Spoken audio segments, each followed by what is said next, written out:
आप लोग देख रहे हैं ना, लाइव चालू होने दीजिए, लाइव चालू होने दीजिए भाई लोग। आप लोग देख सकते हैं कि सबका रिपोर्टिंग कितना चल रहा है। 50 कुत्ता पल्ले हुई, खुद 3-4 बेला गांजा पीबे करेला आ सबके पियावेला। आ कुछ ओकर कुत्ता लोग बारे कुछ जे हमरा के गोड़ियावत रहले हैं। भेटा गइले बेटा न तो तंगड़िया धके फाड़ देब। फोन पर गोड़ियाला से होई आ फेसबुक पर हम ना गोड़ियावे नी। अगर होता है तारा माई की तार दूध पियले बाड़े, तारा बाप तोरा सीना में कॉलेज दिले बा ताके सामने नु बतुगो। जब घरे आविन तो का गाड़ फाड़ जाला तारा, आ जब घर ना रही तो हमरा घर जाला हैं। आ तू का कहत रे वीडियो तारो वायरल कर देम, का वायरल कर देबे रे हैं। 5 साल पहले तू हमरा के रास्ता में हम अकेले हम शशि हम वकील भाई जात नहीं तो 20 कुत्ता घेर ले उहे हमरा के कहत रे कि वायरल कर देम।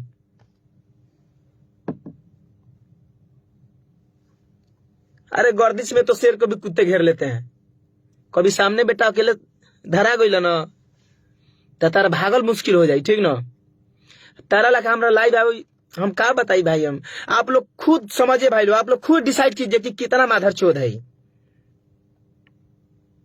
हम गाली बहुत गाली दो भाई आप देखिए हम गाली क्या दे भाई। देखिए अगर हम गाली देते हैं उरेब सुरेब हम गाली देंगे तो आप लोगों के नजर में हम खराब हो जाएंगे। एक कलाकार का मेरा ये नहीं है, स्वभाव नहीं है कि हम गाली दे, हमारे मुंह से ये सब अच्छा नहीं लगेगा। आप लोग देख रहे हैं कि इतना रिपोर्टिंग कर रहा है, मेरी माँ बहन को गाली देता है मेरा। आप देखिए मतलब आप सुन के खुद आप उसको कहेंगे कि काट दी भोसड़ी वाला के। तो क्या करे हमको ये सब करके क्या ये बोलता है मिठू मार्शल और तुमको मैं उठाया हूं। अब ऐसा है और इसको गिरा दूं तो करते करते तो मिठू मार्शल के तो तुम खत्म कर ही दिया।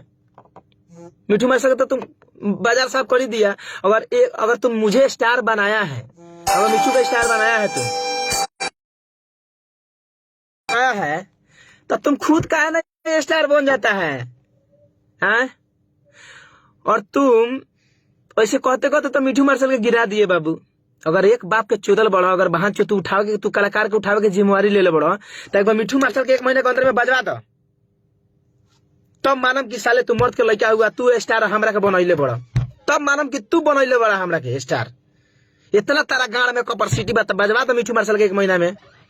गाली दे दे तो करके तो माई बहन करके तो जिंदगी से खत्म कर दे लोगन मार्केट से।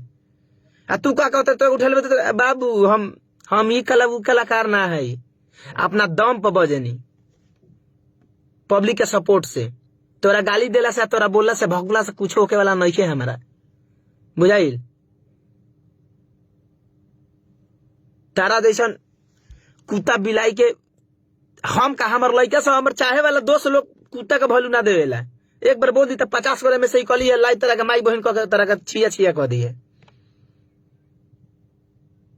वीडियो भेजना रे साला, तुम जिसके घर पे जाता है तुमको बड़े बेटा की तरह सम्मान करता है, मेरी माता जी, मेरा माँ, मेरा बाप, तुमने उसका वीडियो चुपचाप नहीं बनवा के लिए आया कि कथी दोना बोलवा के हमको भेज रहा है कि वायरल कर देंगे। जा रे घटिया का लड़का माधर चोद, कावना नक्षत्र में ते पैदा भई रहलस रे।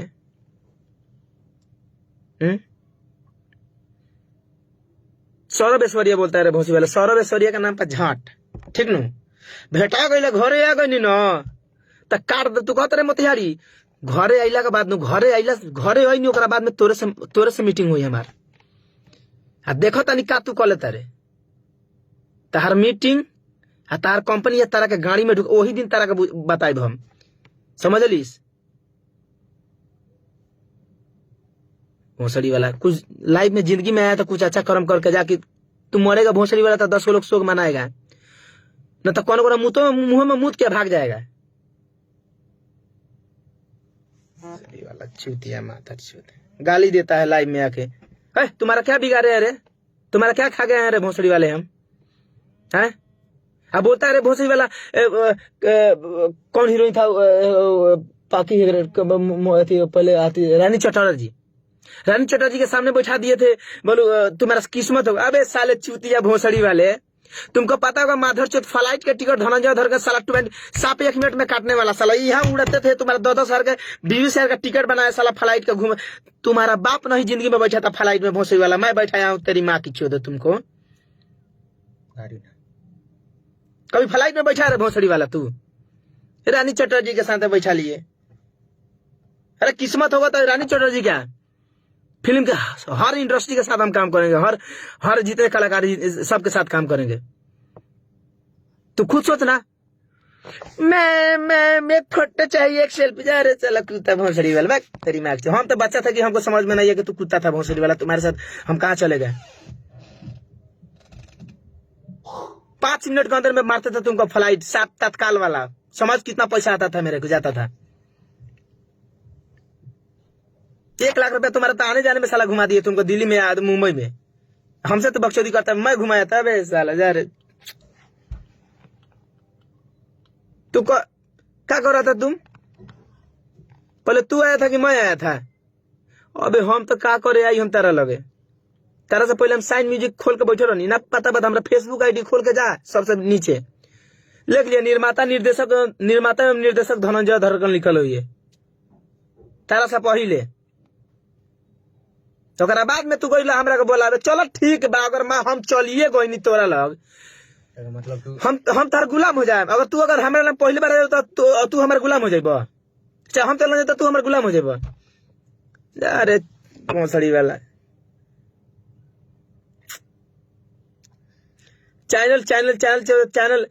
चैनल बोले तुम्हारे चलते उड़ा है, मिठू मार्शल चलते उड़ा है मेरा। पैसा कमा के गाँव में जुटले रहे सहारा की पैसा हम कमाई।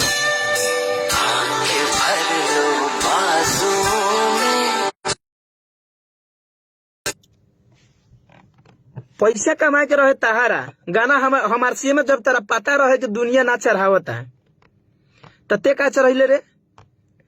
तेरा तो पैसा कमा के रहे, गाना गवा के यूट्यूब पर डाल ले लो। अब 50-60 हजार सब्सक्राइब वाला चैनल लूट गल तो तू हमारे से मांगा तारा। अब तेरा बाप के चैनल ला रहे धनंजय धरकन के नाम पर उसे तू छीन ले रहा, मांगले रहा कि आईडी पासवर्ड दीजिए धनंजय धरकन से मैं बात करा दूंगा। जा रहा साला घटिया भोसड़ी वाले। पैसा कमा के रहे तारा जब उड़ा दे लॉस तो धनंजय धरकन जाने गईले और मिठू मार्शल जाने गईले। बोले तू गाना नहीं देता तो मिठू मार्शल नहीं देता। हम केहू के ठीका नहीं खिले ले। 100 में हमरा के गिनती मत करल कर, ठीक न? हमरा के बोलबो तो गाड़ में बांस क देब हम। अगर बोल देनी नू तो तारा मोतिहारी में हमरा जात से अलावा केहू ज्यादा नहीं हो जाए। बोल देनी तो तारा घर के सही दे, तोरा खापरा सही दे, तोरा जितना चीज है सब उठा के ले जाइए लोग। देखिए हम जाति या भेदभाव ना करेंगे, नहीं करते। हम वो कलाकार हैं, हम सबके दिल पर राज करते हैं। हम सबके घर जाते हैं, सबके घर घूमते हैं, खाते हैं, पीते हैं, सबके जगह मैं प्रोग्राम करता हूं। लेकिन ते तो बड़े लॉज बीज है। तेरा घर में तोरा खुदे रिस्पेक्ट ना करेला, तू खुदे अपना माई बहन के रिस्पेक्ट ना करलिस। तेरा भाई तेरा का भाई ना मानेला तो तोर कथी के तारा कथी के घमंड बारे? तेरा कथी के भइलू बा? कुत्ता ना जाने गले तेरा के। भैया लाइव में कहते रहो कि मिठू मिसाइली है वो है, गाना लिखेगा तो तू गाड़ी सुनेगा। गाड़ी दो ना। अबे भाई जेकरा में टैलेंट हो ओकरा के केहू छुपा सकता रे का? केहू ना छुपा सकता रे। अगर मिठू गाना लिखता है तो ये अपने दम पे लिखता है ना गाना। तो हमने के तो कार्य खोले बानी हम। तार 50 को राइटर लिखता रे ना, 50 को जगह अरे तेरे 50 को गाना लिखता रे, 50 को गावता रे। गाना हिट हुआ तारे तुनी के गाना बजवा लेता रे। देख हर लगन में बजावे नहीं, बजवावे नहीं हम। ये खाली मिठू मिसाइल का पीछा पड़ल बारन का। और देखिए भाई लोग, अब सुनो मिठू, हई देखो कितना घटिया कर इंसानियत है भोसड़ी वाला के, कितना घटिया है। इसमें प्रिया कहाँ से आ गई बताइए? 5 साल के बाद 3-4 साल के बाद वो खोद खाद कर रहा है, उस लड़की को इसमें इन्वॉल्व कर रहा है। भाई वो तो अपना खा रहा है, कमा रहा है, जी रहा है। मैं भी किसी को डिस्टर्ब नहीं करता, लेकिन इसने उसको लेकर इसको बात विचार कर रहा है, उसको इसमें भेदभाव कर रहा है बेचारा। यही एक क्या बोलूं, ये भोसड़ी वाले ने उसको चढ़ा बढ़ा दिया था। धनंजय से फलाना कर लो चिलाना कर लो, ठीक नू, कि उसके बाद में वो हीरो बन जाएगा तो तुमको छोड़ देगा। 50 ग्राम मोतिहारी के माधव मुरारिया था, ये था, ये सब चढ़ा दिया उसको कि ऐसा ऐसा करो। और उसके बाद में वो विवाद, वो भी अभी बची थी, वो भी उल्टा सीधा फेसबुक पे आके बोली